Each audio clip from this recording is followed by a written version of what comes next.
Hi hello നമസ്കാരം. എൻ്റെ പേര് ശബരീഷ്. ഞാൻ എൻ്റെ വീട്ടിൽ നിന്ന് വരുന്നു. നമ്മുടെ ഇന്ന് ലോകത്ത് തന്നെ ഏറ്റവും എക്സ്പോർട്ട് ചെയ്യപ്പെടുന്ന ഐറ്റം എന്താണെന്ന് ആർക്കെങ്കിലും പറയാമോ? തേങ്ങ, കുരുമുളക്. നിങ്ങൾ പറയുന്ന പോലെ അത് തേങ്ങയും കുരുമുളകും ഒന്നും അല്ല, അത് നമ്മൾ മലയാളികളെയാണ്. കാരണം പണ്ട് വീടിൻ്റെ ഒരു ഉള്ള പേരിൻ്റെ ഒപ്പം സ്ഥലപ്പേര് പറയുന്ന പോലെയാണ് ഇന്ന് UK Malayali, Canada Malayali, German Malayali, Dubai Malayali, Bangalore Malayali. ഈ മലയാളി എന്ന് പറയുന്ന വാക്ക് എല്ലാത്തിൻ്റെ കൂടെ പോകുന്നതുകൊണ്ടാണെന്ന് തോന്നുന്നു ഈ മലയാളികൾ എല്ലാ സ്ഥലത്തും പോകും. ഇപ്പം കേരളത്തിലെ ഏറ്റവും റെയർ എന്താണെന്ന് വെച്ച് കഴിഞ്ഞാൽ കേരളത്തിലെ മലയാളിയാണ്. നമ്മുടെ നാട്ടിൽ ഇപ്പോൾ ഏറ്റവും ട്രെൻഡിങ് ആയ കോഴ്സ് എന്താണെന്ന് വെച്ച് കഴിഞ്ഞാൽ ഞാൻ പറയും അത് BTechോ MBAയോ ഡോക്ടറോ ഒന്നുമല്ല, അത് IELTS ആണ്. കാരണം നമ്മുടെ നാട്ടിലൊരു ട്രാൻസ്ഫോമർ ഉള്ള പോലെയാണ് IELTS കോച്ചിങ് സെൻറ്റർ. എല്ലാ ജംഗ്ഷനിലും ഒന്നുണ്ടാവും. ഇതുകൂടാതെ വിദേശത്തേക്ക് ആളുകളെ കയറ്റി അയക്കാൻ വേണ്ടിയിട്ട് അവിടെ തന്നെ ഒരു എബ്രോഡ് ട്രാവൽ കൺസൾട്ടൻസി ഉണ്ടാവും. എൻ്റെ കോളേജിൻ്റെ റീയൂണിയൻ നടന്നിരുന്നു കാനഡയിൽ വെച്ച്. കാരണം എൻ്റെ ബാച്ചിൽ 25 പേര് അവിടെയാണ്, ബാക്കി 3 പേര് അങ്ങോട്ട് പോകുന്നതല്ലേ എളുപ്പം. എനിക്ക് തോന്നുന്നു മലയാളികൾ ഇത്രത്തോളം പുറത്തു പോകാനുള്ള ഒരു വലിയൊരു കാരണം എനിക്ക് തോന്നുന്നു നമ്മുടെ മലയാളികളുടെ ഒരു പ്രതീക്ഷ, എക്സ്പെക്റ്റേഷനും നമ്മുടെ മലയാളികളുടെ ഒരു കോൺഫിഡൻസുമാണ്. കാരണം മലയാളികൾക്കാണ് എനിക്ക് തോന്നുന്നത് ഏറ്റവും കൂടുതൽ കോൺഫിഡൻസ്. കാരണം നമ്മൾ തന്നെ ഒരുപാട് കണ്ടന്റ് ഇല്ലെങ്കിലും നമ്മളിങ്ങ് വരും കോൺഫിഡൻസ്.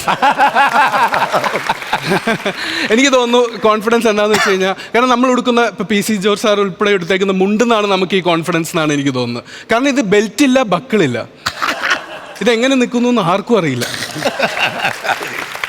മോഹൻലാൽ സാർ മുണ്ടെടുത്ത് കണ്ട അമിതാഭ് ബച്ചൻ ചോദിച്ചു, ലാൽ സാർ ഏ കൈസാ ഹേ? ഉടനെ ലാലേട്ടൻ പറഞ്ഞു, മോനെ അതൊരു വിസ്മയമാണ്.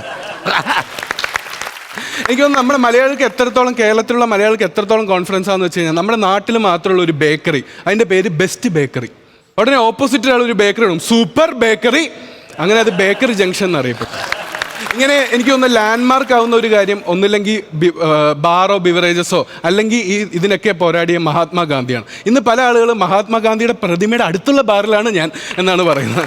എനിക്ക് തോന്നുന്നു ഇതേപോലെ തന്നെ ഏതെങ്കിലും മലയാളികൾക്ക് കുറച്ച് കോൺഫിഡൻസ് കുറവുണ്ടെങ്കിൽ അവർക്ക് കോൺഫിഡൻസ് വരണമെങ്കിൽ 2 പെഗ് അടിച്ചാൽ മതി. അല്ലെ, 2 പെഗ് അടിച്ച് കഴിഞ്ഞാൽ എല്ലാവർക്കും നല്ല കോൺഫിഡൻസ് ആണ്. 4 പെഗ് അടിച്ച് കഴിഞ്ഞാൽ എൻ്റെ ഫ്രണ്ട് പറയും, എടാ നമ്മൾ വെള്ളം അടിച്ചിട്ടുണ്ട്, ഞാൻ വണ്ടി ഓടിക്കത്തില്ല. ഇതേ ഇവൻ തന്നെ 5 പെഗ് അടിച്ചു കഴിഞ്ഞാൽ, എടാ ഞാനേ വണ്ടി ഓടിക്കൂ. എനിക്ക് തോന്നുന്നു എൻ്റെ ഫ്രണ്ട് ഇതേപോലെ വെള്ളം അടിച്ചിട്ട് അവൻ്റെ ക്രഷിനെ പ്രപ്പോസ് ചെയ്തു. അതെ, പിന്നീട് അവൻ്റെ കെട്ടിയോൻ അവൻ്റെ കൂമ്പ് ക്രഷ് ചെയ്തപ്പോഴാണ് അവൻ്റെ കെട്ടിറങ്ങിയത്. എനിക്ക് തോന്നുന്നു വിദേശത്തൊക്കെ മലയാളികൾ പോകുന്നതിൻ്റെ വേറൊരു കാര്യം, മലയാളികൾക്ക് ഭയങ്കര എക്സ്പെക്റ്റേഷൻ ആണെന്നാണ് എനിക്ക് തോന്നുന്നത്. കാരണം നമ്മൾ മലയാളികൾ മാത്രമേ ഉള്ളൂ ഒരു ബമ്പർ ലോട്ടറി എടുക്കാതെ തന്നെ അത് നമുക്ക് അടിക്കും എന്ന് പ്രതീക്ഷിക്കുന്നവർ.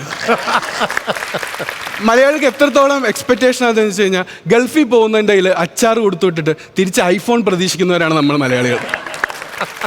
ഈ പാവപ്പെട്ടവൻ അവിടെ പോകുമ്പോൾ ഒരു അച്ചാർ കൂട്ടുമ്പോൾ തിരിച്ച് ഞാൻ നാട്ടിലേക്കില്ല, ഐഫോണായിട്ടേ പോകേണ്ടി വരൂ എന്നുള്ള. എനിക്ക് തോന്നുന്നു ഇത്ര എക്സ്പെക്റ്റേഷൻ കാരണമാണ് പൊതുവേ കേരളത്തിലെ ആളുകൾക്ക് ഇത്തിരി സങ്കടം തോന്നുന്നു. ഞാൻ തന്നെ ഒരു ഗുരുജിയുടെ വീഡിയോ കണ്ടു. ആ ഗുരുജി പറഞ്ഞു പ്രത്യേകം, നമ്മൾ ലൈഫിൽ ഒരുപാട് എക്സ്പെക്റ്റേഷൻ വെക്കരുത്, നമുക്ക് ദുഃഖം വരും.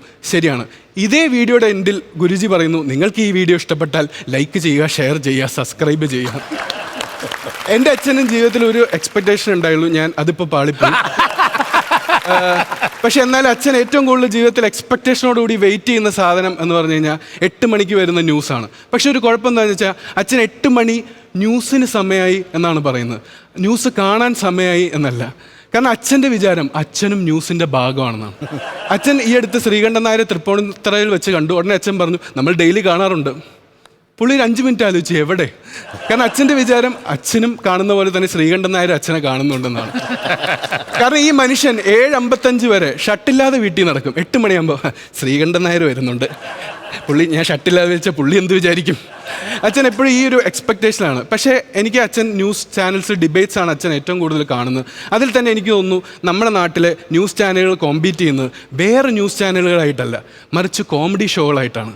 കാരണം ഇതിൽ ഏറ്റവും കൂടുതൽ എൻ്റർടൈൻമെൻറ്റ് എവിടെ നിന്നാണ് വരുന്നതെന്ന്. അതുകൊണ്ട് തന്നെ ഈ ന്യൂസ് ചാനലിലെല്ലാം എൻ്റർടൈൻമെൻറ്റ് കോട്ടയിൽ 2 ഗസ്റ്റ് മിനിമമാണ്. അതിൽ തന്നെ എൻ്റെ ഫേവറേറ്റ് ഗസ്റ്റ് PC ജോർജ് സാറാണ്. സാറിൻ്റെ കോൺഫിഡൻസ് ആണ് എനിക്കിഷ്ടം. കാരണം മറ്റുള്ള ആളുകൾ ഡിബേറ്റിന് വരും, അവർ വിഷയത്തെ പറ്റി പഠിക്കും, എന്നിട്ട് അവർ അഭിപ്രായം പറയും. പക്ഷേ PC ജോർജ് സാർ അങ്ങനെ, സാറ് വരും, ക്യാമറ ഓണല്ലേ, നിൻ്റെ തന്ത, എന്താണ് വിഷയം, നിൻ്റെയും തന്ത. അപ്പോഴാണ് ഞാൻ എൻ്റെ അച്ഛനോട് ഞാൻ ഈ കാര്യം പറഞ്ഞത്. കാരണം അച്ഛൻ അവിടെ വെയിറ്റ് ചെയ്യുന്നു അച്ഛൻ്റെ അഭിപ്രായം പറയാൻ. അപ്പോൾ ഞാൻ അച്ഛനോട് പറഞ്ഞു, അച്ഛാ TV ഒരു വൺ വേ കമ്മ്യൂണിക്കേഷനാണ്. അച്ഛൻ പറയുന്നത് അവർക്ക് കേൾക്കില്ല. കുറച്ച് നാൾ കഴിഞ്ഞപ്പോഴാണ് എനിക്ക് മനസ്സിലായത് ഈ അസുഖം എൻ്റെ അമ്മയും ബാധിച്ചു തുടങ്ങി. കാരണം അമ്മ സീരിയൽ കാണുമ്പോൾ 5-5 മിനിറ്റ് കൂടുമ്പോൾ പറയുന്നുണ്ട്, സൗദാമിനി നിൻ്റെ മോള. 1 വർഷമായിട്ട് അമ്മ പറയുന്നു, ആരും കേൾക്കുന്നില്ല. സീരിയൽ 2000 എപ്പിസോഡ് കഴിഞ്ഞു. എനിക്ക് തോന്നുന്നു പിന്നെ ഞാൻ സ്പോർട്സ് കാണുമ്പോഴാണ് എനിക്ക് മനസ്സിലായത് എൻ്റെ അച്ഛനും അമ്മയ്ക്കും മാത്രമല്ല എനിക്കും ഈ അസുഖം ബാധിച്ചു തുടങ്ങി. കാരണം വിരാട് കോഹ്ലിക്ക് ഞാൻ ഫീൽഡിംഗ് ഇൻസ്ട്രക്ഷൻസ് കൊടുക്കുമായിരുന്നു. എടാ ഓഫിൽ ആളെ മാറ്റി നിർത്ത്, ക്യാച്ച് ഇവിടെ വരും, പിടിക്ക്. അപ്പോഴാണ് ഓടി അച്ഛൻ വന്നിട്ട് എന്നോട് പറഞ്ഞ്, മോനെ അത് ഹൈലൈറ്റ്സ് ആണ്, ഇന്ത്യ ജയിച്ചു. 8 മണി എനിക്ക് ന്യൂസ് കാണാൻ സമയമായിരുന്നു. അപ്പോൾ എന്തായാലും എൻ്റെ ഈ പെർഫോമൻസ് നിങ്ങൾക്ക് ഇഷ്ടപ്പെട്ടു എന്ന് ഞാൻ എക്സ്പെക്ട് ചെയ്യുന്നു. പക്ഷേ ഇഷ്ടപ്പെട്ടില്ലെങ്കിൽ എനിക്ക് ഒരു കോൺഫിഡൻസേ ഉള്ളൂ, ഞാൻ എന്നെ തന്നെ എവിടെയെങ്കിലും എക്സ്പോർട്ട് ചെയ്ത് ഞാൻ രക്ഷപ്പെടും. Thank you guys, that's very much. സാറേ, യെസ്, ഇതിപ്പോൾ നമ്മുടെ ഫസ്റ്റ് പെർഫോമൻസ് കഴിഞ്ഞേക്കണത് എങ്ങനെയുണ്ട് സാറേ? കൊള്ളാം, കുഴപ്പമില്ല.